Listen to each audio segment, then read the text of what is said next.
শয়তান আমাকে ওয়াসওয়াসা দিচ্ছে, হে যুবক, তুই যেই জায়গার মধ্যে তুই দাঁড়িয়ে আসস, তুই একবার তুই কবরের দিকে তোর হাতের টর্চ লাইটটা তুই ধরে দেখ। তোর হাতের টর্চ লাইটটা তুই একবার ধরে দেখ, এত সুন্দরী একটা মেয়ে ওই জায়গার মধ্যে শুয়ে আছে, যাকে মদিনার কোনো মানুষ দেখেনি, যাকে মদিনার কোনো মানুষ তাকে দেখেনি। তুই একবার টর্চ লাইটটা হাতে থেকে তুই ধরে দেখ। দেখার পর আমি যুবক আমার হাতের টর্চ লাইটটা যখন আমি কবরের দিকে ধরে ধরলাম, ধরার পর দেখি এত সুন্দরী একটা মেয়ে শুয়ে রয়েছে, যে মেয়েটাকে আমি কখনোই দেখিনি, যেই মেয়েটাকে আমি কখনোই দেখিনি, এমন সুন্দরী মেয়ে তো আমি কখনোই দেখিনি।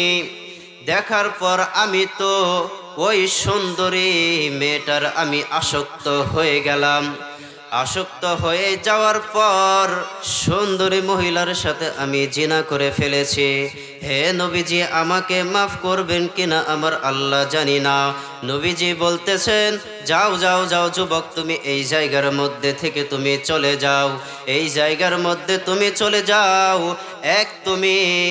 এক তুমি অপরাধ করেছ, তুমি কাফনের কাপড় তুমি বিক্রি কর্তা। দ্বিতীয়ত অপরাধ করেছ, একটা নির্ভয় তুমি একটা মহিলার সাথে তুমি জিনা করেছ। বিশ্বনবী হযরত মুহাম্মদ সাল্লাল্লাহু আলাইহি ওয়াসাল্লামের পিছনে সালাত আদায় করার পর হযরত ওমর তার বাড়ির দিকে গর্ভস্থানের দিকে যখন রওনা হয়ে গেল, কর্মস্থানের ভিতরে রওনা হয়ে যাওয়ার পর বাড়ির ভিতরে যাওয়ার পর চিন্তা করলেন আমার নবীজির কাছে, আমার নবীজির সাথে কিছু পরামর্শ আছে, কিছু কথা বলতে হবে, কিছু মাসআলা জিজ্ঞাসা করতে হবে। হযরত ওমর ফারুক চিন্তা করলেন, আমি যখন এই মুহূর্তে হযরত নবীজি সাল্লাল্লাহু আলাইহি ওয়াসাল্লামের বাড়ির দিকে রওনা হয়ে গেলাম, হযরত ওমর ফারুক রাদিয়াল্লাহু তাআলা আনহু যখন বাড়ির দিকে রওনা হয়ে গেলেন, দেখে রাস্তায় বসে একটা যুবক কান্না করতেছে। রাস্তার ভিতরে বসে বসে একটা যুবক কান্না করতেছে। হযরত ওমর ফারুক রাদিয়াল্লাহু তাআলা আনহু ওই যুবকটাকে জিজ্ঞাসা করে বললেন, হে যুবক, তুমি এই জায়গার ভিতরে তুমি কান্না করতেছ, কি জন্য তুমি এই জায়গার মধ্যে তুমি কান্না করতেছ? তুমি তো কান্না করতে করতে তো তোমার চোখ দুইটা ভিজিয়ে ফেলাইছ, তুমি কান্না করতে করতে তুমি শরীরের কাপড় পর্যন্ত ভিজিয়ে ফেলাইছ। তুমি এই জায়গার মধ্যে তুমি কি কারণে তুমি কান্না করতেছ? হযরত ওমর ফারুক রাদিয়াল্লাহু তাআলা আনহু প্রথমবার ওই যুবকটাকে জিজ্ঞাসা করে বললেন, হে যুবক ভাই, তুমি এই জায়গার মধ্যে তুমি কান্না করতেছ, কি জন্য তুমি কান্না করতেছ আমাকে বলবানি? প্রথমবার প্রশ্ন করিলেন, যুবকটাই কোনো উত্তর দেয় না। দ্বিতীয়বার যখন আবার প্রশ্ন করলেন, কোনো উত্তর দেয় না। তৃতীয়বার যখন ওই যুবকটা প্রশ্ন করিলেন, তৃতীয়বার ওই যুবকটা আস্তে কইরা প্রশ্নের জবাব দিয়ে বললেন, হে উমর, আমি তো এমন দুইটা গুনাহ করেছি যে দুইটার গুনাহ হয়তো দুনিয়ার কোনো মানুষ জানে না। আমি তো মনে মনে ভাবি আমি এমন দুইটা গুনাহ করেছি গো নবীজি, আমার মনে হয় এই দুইটা গুনাহ মনে হয় আল্লাহ আমাকে মাফ করবে না।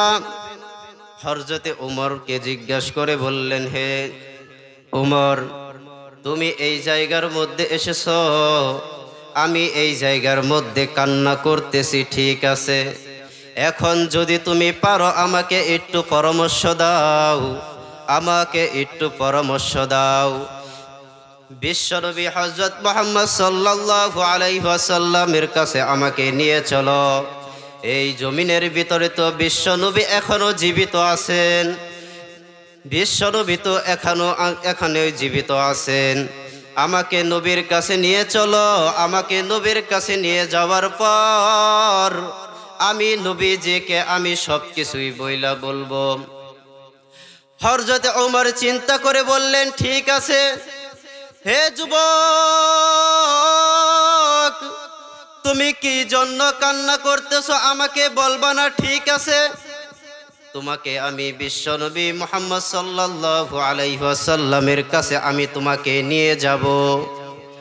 চলো, ঠিক আছে, আমার নবীর কাছে চলো। হযরত ওমর ফারুক রাদিয়াল্লাহু তাআলা আনহু যখন নবীজির বাড়ির দরজার ভিতরে আসলেন, দরজার ভিতরে আসার পর হযরত ওমর আস্তে করে সালাম দিলেন। সালাম দেওয়ার পর বললেন, হে নবীজি, আমি তো আপনার কাছে এসেছি, আপনার মন মেজাজটা ভালো আসেনি? আপনার কি শরীর স্বাস্থ্য ভালো আসেনি? আমি তো আপনার কাছে এসেছি।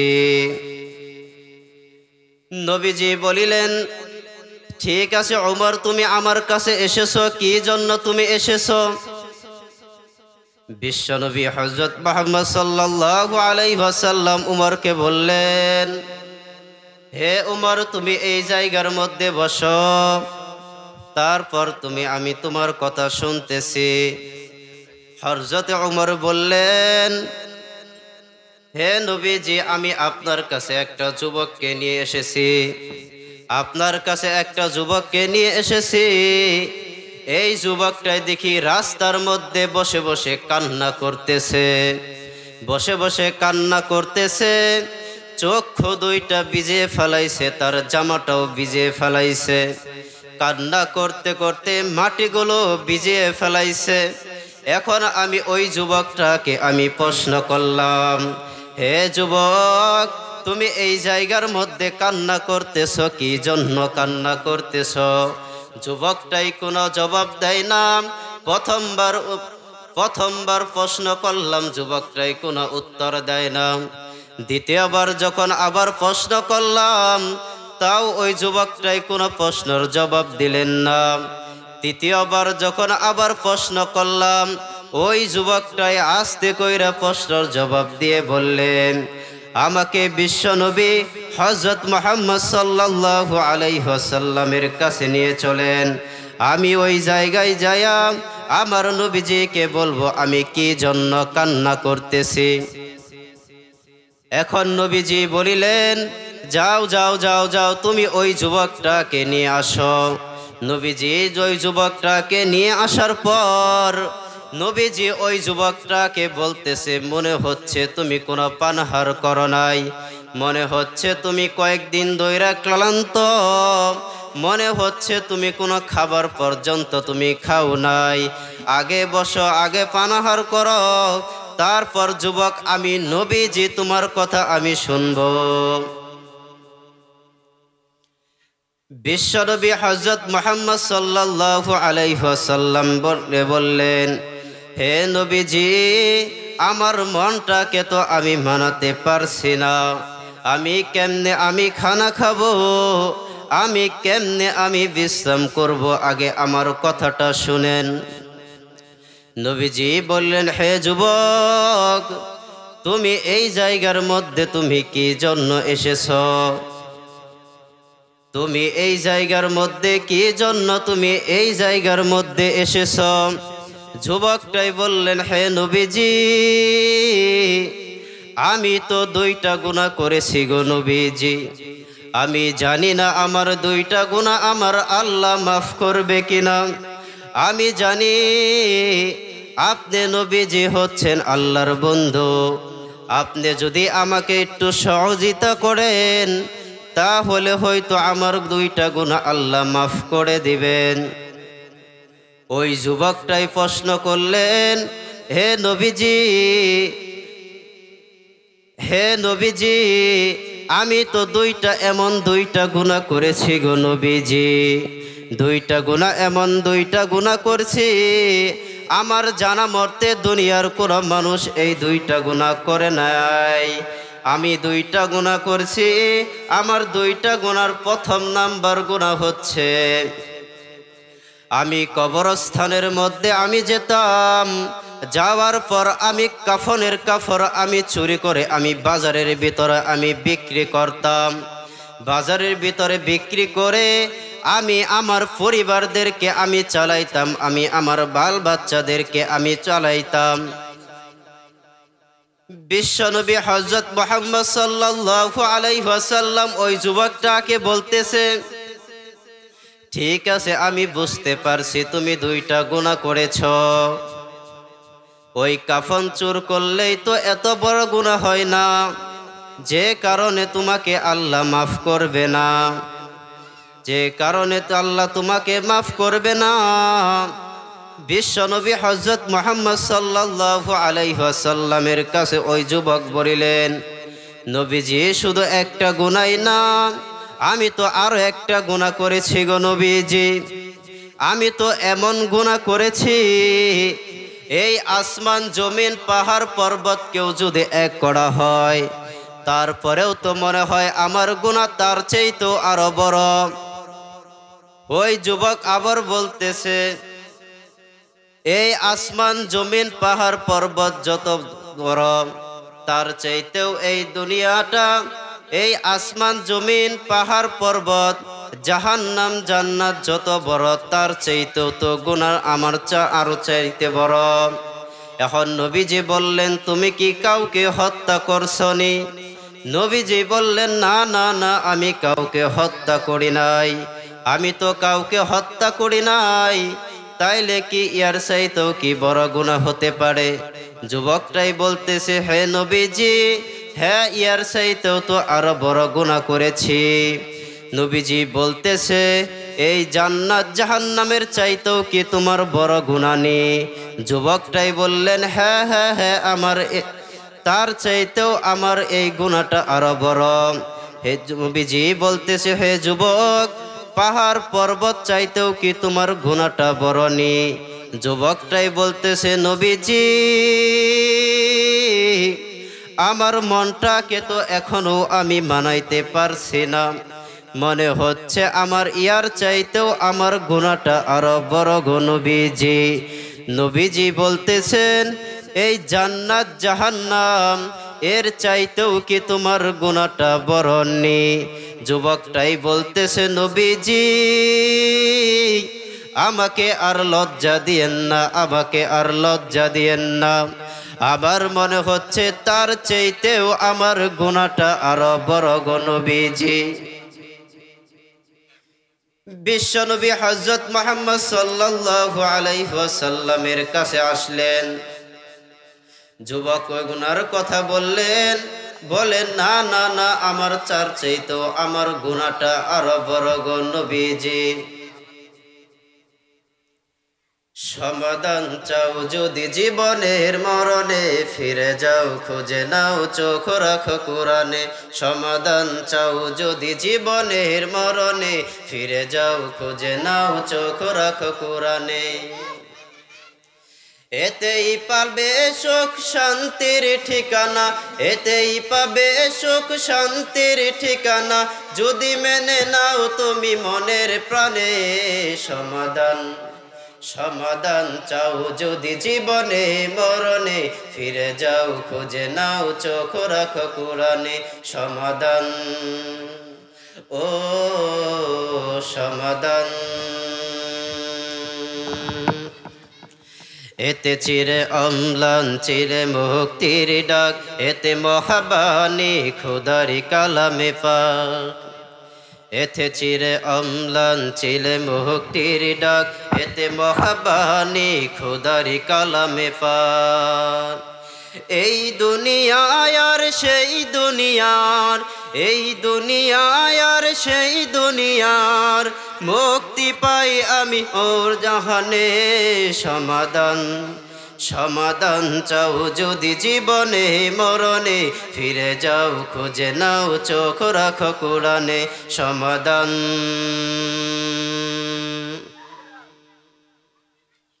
মুহতারাম হাজিরিন, বিশ্বনবী হযরত মুহাম্মদ সাল্লাল্লাহু আলাইহি ওয়াসাল্লামের কাছে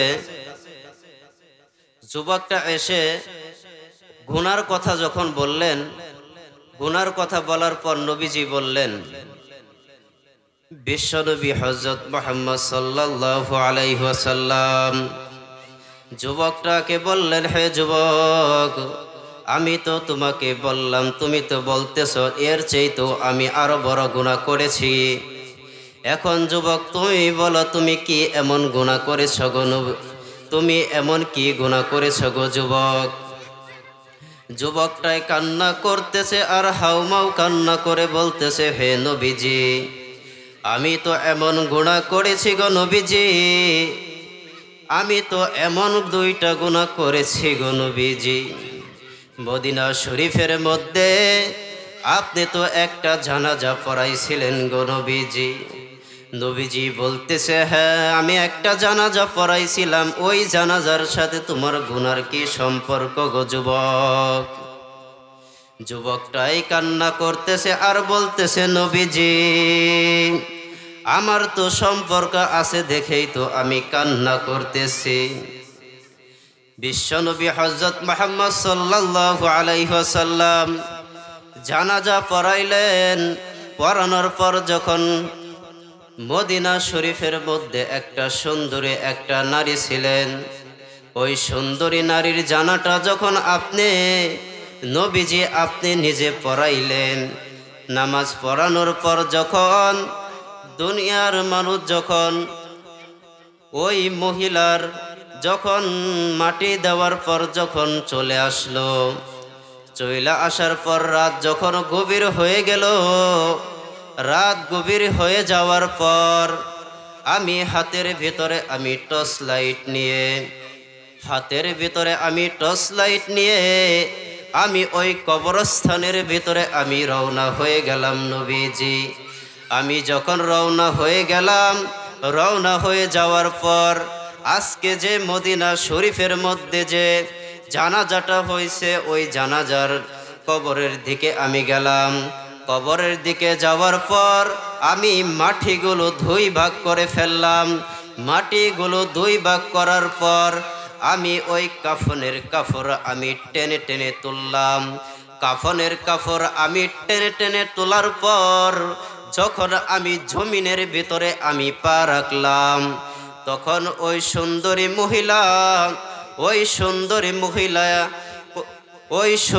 মহিলাই বলতেছে, হে যুবক, দুনিয়ার মধ্যে আমার কোন যুবক আমাকে দেখেনি, দুনিয়ার মধ্যে আমার কোন যুবক আমাকে স্পর্শ করেনি। দুনিয়ার মধ্যে আমি তো খাস পর্দা করতাম, 5 ওয়াক্ত নামাজ আদায় করতাম, আমাকে তো মদিনার ভিতরে আমাকে কোন লোক আমাকে দেখেনি। আজকে আমি মারা যাওয়ার পর এই জায়গার ভিতরে আমাকে রাইখা যাওয়ার পর তুই আমাকে কাফনের কাপড় টেনে টেনে তুই তুলে ফেললি। যখন আমি এই কথাগুলো শুনলাম, মৃত মহিলাও যখন কথা বলতে পারে, এই কথা শোনার পর আমার কবরের কথা স্মরণ হলো, আমারও তো মৃত্যুবরণ করতে হবে। মৃত মহিলার কথা শুনে আমার কবরের কথা আবার স্মরণ হয়ে গেল। তখন আমি নবীজি, আমি যে ভুলগুলো করেছি, গুনাহগুলো করেছি, সেই গুনাহ মাফ চাওয়ার জন্য আমি কান্না করছি গো নবীজি।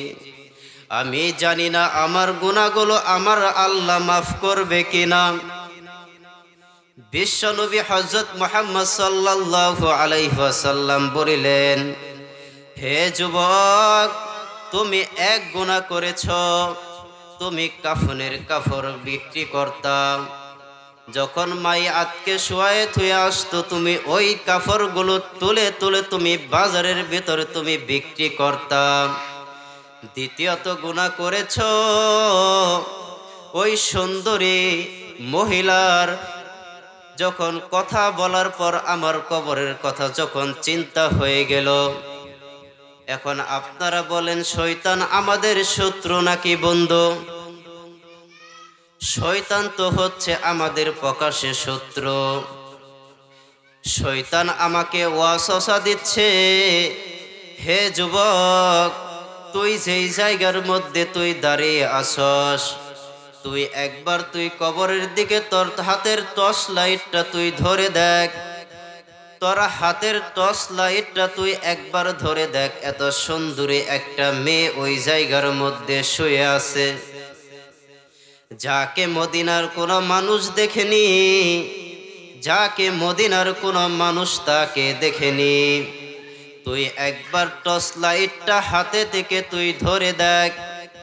দেখার পর আমি যুবক, আমার হাতের টর্চ লাইটটা যখন আমি কবরের দিকে ধরে ধরলাম, ধরার পর দেখি এত সুন্দরী একটা মেয়ে শুয়ে রয়েছে, যে মেয়েটাকে আমি কখনোই দেখিনি, যেই মেয়েটাকে আমি কখনোই দেখিনি, এমন সুন্দরী মেয়ে তো আমি কখনোই দেখিনি। দেখার পর আমি তো ওই সুন্দরী মেয়েটার আমি আসক্ত হয়ে গেলাম। আসক্ত হয়ে যাওয়ার পর সুন্দরী মহিলার সাথে আমি জিনা করে ফেলেছি। হে নবীজি, আমাকে মাফ করবেন কিনা আমার আল্লাহ জানি না। নবীজি বলতেছেন, যাও যাও যাও যুবক, তুমি এই জায়গার মধ্যে থেকে তুমি চলে যাও, এই জায়গার মধ্যে তুমি চলে যাও। এক তুমি অপরাধ করেছ, তুমি কাফনের কাপড় তুমি বিক্রি কর্তা। দ্বিতীয়ত অপরাধ করেছ, একটা নির্ভয় তুমি একটা মহিলার সাথে তুমি জিনা করেছ। বিশ্বনবী হযরত মুহাম্মদ সাল্লাল্লাহু আলাইহি ওয়াসাল্লাম তাকে ওই জায়গার মধ্যে থেকে চলে দিলেন। চলে যাওয়ার পর মদিনা শরীফে একটা বড় একটা পাহাড়ের মধ্যে ওই যুবকটা গেলেন। যুবকটা যাওয়ার পর আল্লাহর কাছে আর কান্না করে আর বলতেছে, আল্লাহ আল্লাহ, আমি তো নবীর কাছে গেছিলাম আমাকে একটা পরামর্শ দেওয়ার জন্য। এ আল্লাহ, আমাকে তো ওই জায়গার মধ্যে নবীজি আমাকে তাড়িয়ে দিয়েছে, আমার গুনাহ কি মাফ হবে না? আমার গুনাহ কি মাফ হবে না? এই যে আমি এই জায়গার মধ্যে বসলাম, আল্লাহ তুমি যদি আমার গুনাহ মাফ না করো গো আল্লাহ, তাহলে আমি কার কাছে যাব? এইভাবে আল্লাহর কাছে পাওনা চাওয়ার জন্য শুরু করলেন, দোয়া করতেছেন, দোয়া করতেছেন। দোয়া করতে করতে আল্লাহর দরবারে এক সময় দোয়া কবুল হয়ে গেল। দোয়া কবুল হয়ে যাওয়ার পর ওই যুবকটা আল্লাহর কাছে মাফ চাইতে চাইতে আল্লাহ মাফ করে দিলেন।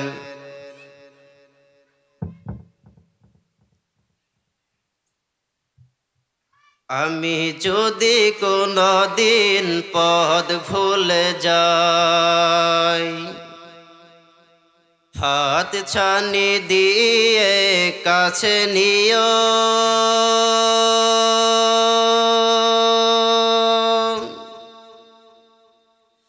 আমি যদি কোনো দিন পথ ভুলে যাই, হাত ছানি দিয়ে কাছে নিও, মমতার বন্ধনে আমায় বেঁধে সব ভুল ক্ষমা করে দিও। আমি যদি কোনো দিন পথ ভুলে যাই,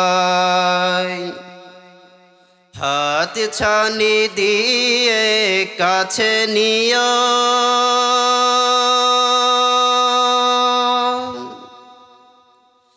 জেনে না জেনে কত করি অপরাধ, কখনো করো না তুমি বাদ প্রতিবাদ, তোমার দয়ার সীমা নাই নাই নাই,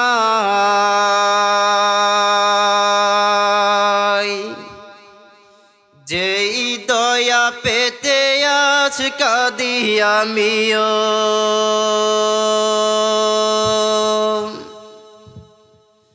আজ শুধু ফটিবার তোমার কাছে, সেই পথে চলবার শক্তি দিও। আমি যদি কোনদিন পথ ভুলে যাই, ভুল ছাড়া জীবনে আর কি আছে, ভুল করে ফিরে আসি তোমার কাছে। ভুল ছাড়া জীবনে আর কি আছে, ভুল ছাড়া জীবনে আর কি আছে, ভুল করে ফিরে আসি তোমার কাছে। তোমার দয়ার সেই আলোকিত পথ, যেই পথে খুঁজে পাই আসল কিমত।